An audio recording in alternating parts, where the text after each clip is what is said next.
Big pass வந்து கண்டஸ்டன்ஸோட லிஸ்ட்லாம் கொஞ்சம் கொஞ்சமாக வந்துட்டுருக்கு. அவங்களாம் யார் யார் அப்படின்றத நம்ம இந்த வீடியோவில் ஷார்ட்டாக பார்க்கலாம்.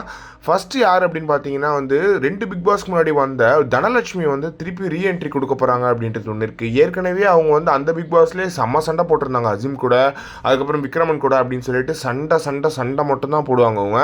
ஸோ வந்து அவங்களுக்கு ஒரு ரீஎன்ட்ரி கொடுத்து அவங்களுக்கு ஒரு வாய்ப்பு கொடுக்குறாங்க போல். ஸோ வந்து இது வந்து கொஞ்சம் இன்ட்ரெஸ்டிங்கான மூவாக இருக்குது விஜய் டிவி சைட்லேருந்து. அதுக்கப்புறம் ரஞ்சித் வராது.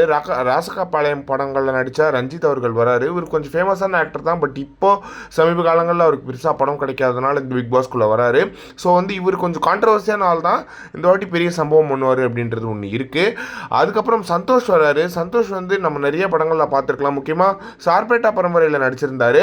அவர் இந்த பிக் பாஸ் வீட்டுக்குள்ளே வரது கொஞ்சம் இன்ட்ரெஸ்டிங்கான மூவாக தான் இருக்குது. இதுவுமே இவங்கள மாதிரியான கண்டஸ்டன்ஸ் வரும்போது இவர் கொஞ்சம் சாஃப்டான ஆள் தான். பட் உள்ளே எப்படி இருக்காரு அப்படின்றத பொறுத்து இருந்து தான் பார்க்கணும். அதுக்கப்புறம் ஐஸ்வர்யா வராங்க. ஐஸ்வர்யா வந்து அவங்க ஃபுல் கான்ட்ரவர்சியான ஆள். ஸோ அவங்க வர்றது வந்து ஒரு பயங்கரமான சண்டை. ஏன்னா வந்து எப்பயுமே எல்லா பிக் பாஸ்லேயுமே வந்து ஒரு சீனியர் சிட்டிசன் இருப்பாங்க. அந்த மாதிரியான ஒரு சீனியர் சிட்டிசனாக இங்கே ஒர்க் பண்ணுவாங்க அப்படின்ற மாதிரி இருக்குது. அதுக்கப்புறம் சஞ்சனா இவங்க வந்து யார் அப்படின்னு பார்த்தீங்கன்னா வந்து மகாராஜா படத்தில் விஜய் சேதுபதி அவர்களுக்கு வந்து மகளா நடிச்சிருந்தாங்க. ஸோ இவங்களும் வராங்க. ஸோ இவங்க என்ன கான்ட்ரவர்சியை கிரியேட் பண்ண போகிறாங்க அப்படின்றது நமக்கு தெரியல. அதுக்கப்புறம் ஷாலின் ஜோயா வராங்க அப்படின்ற மாதிரி இருக்கு. ஷாலின் ஜோயா வந்து இப்போ குக் கமலியில் ரொம்ப ஃபேமஸான ஒரு பர்சன். இவங்களும் வந்தால் செமையாக இருக்கும் அப்படின்றதுல எந்த ஒரு மாற்றமே கிடையாது.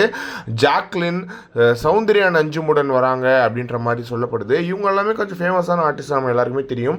சௌந்தர்யா நஞ்சுமுடன்லாம் வந்து இப்போ வந்து வேற மாதிரி ஆஃபீஸ் அப்படின்ற சீரியஸ் நடிச்சிருந்தாங்க. இவங்களெல்லாம் நம்ம வந்து பொறுத்திருந்து பார்க்கலாம். அனிதா சாஜி வராங்க. அன்ஷிதா சாஜி வராங்க. அன்ஷிதா சாஜி யார் அப்படின்னு பார்த்தீங்கன்னா அவங்களுமே சீரியலில் நடிச்சிட்டு இருந்தாங்க. சீரியல் ஓவர் ஆகிடுச்சு. அது மட்டும் இல்லாமல் அவங்க கூத் கோமாளிலையுமே கொஞ்சம் நாள் வந்து கோமாளியாக வந்துட்டு இருந்தாங்க அப்படின்ற மாதிரி சொல்லலாம். அதுக்கப்புறம் டிஎஸ்கே வராரு. டிஎஸ்கே நம்ம எல்லாருக்குமே தெரியும், செம டேலண்ட். அவர் வந்து பிக் பாஸ் வீட்டுக்குள்ளே ஏற்கனவே அமுதவாணன் வந்திருந்தார். ஸோ அவரை மாதிரியான ஒரு சேஞ்சை இவர் டிஎஸ்கே கொடுப்பாரா அப்படின்ற ஒரு எதிர்பார்ப்பு இருக்குது.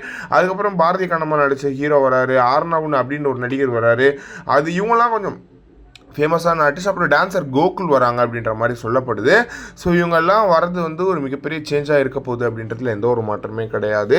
ஸோ இந்த பிக் பாஸ் வந்து கொஞ்சம் இன்ட்ரெஸ்டிங்காக இருக்குமா இல்லை போராக போகுமா? ஏன்னா வந்து ஃபஸ்ட் டைம் விஜய் சேதுபதி வேறு ஹோஸ்ட் பண்ணுறாரு. ஸோ இன்ட்ரெஸ்டிங்காக இருக்கணும் அப்படின்றதுல எந்த ஒரு மாற்றமே கிடையாது. இதை பற்றி நீங்கள் என்ன நினைக்கிறீங்க அப்படின்றத மறக்காம கமெண்ட் பாக்ஸ்ன்னு சொல்லுங்கள்.